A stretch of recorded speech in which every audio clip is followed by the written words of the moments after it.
The overall goal of the following experiment is to delineate single Schwann cells at the neuromuscular junction using confocal microscopy. This protocol uses transgenic mice that express GFP in terminal and axonal Schwann cells. The first step is to dissect out a nerve muscle explant. Next, sequential bleaching of all but one Schwann cell at a given neuromuscular junction is performed, revealing single-cell morphology. Finally, a low-power map is created. The tissue is fixed and used for immunohistochemistry to visualize any desired marker in relation to the remaining unbleached Schwann cell.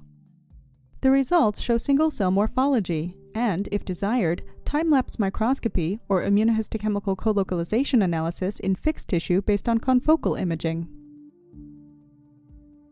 Though this method can provide insight into the morphology and territory of single Schwann cells at the neuromuscular junction, it can also be applied to other systems such as cell lines, living brain slices, or even other species like zebrafish.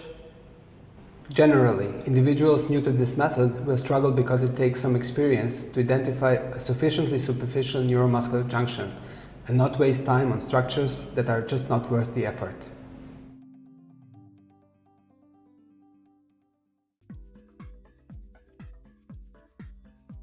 Prior to starting the surgery, oxygenate and cool the ringer solution for at least 15 minutes.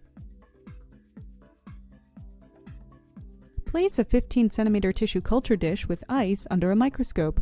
Cover it with a metal plate. Place the 10 cm tissue culture dish filled with ringer solution.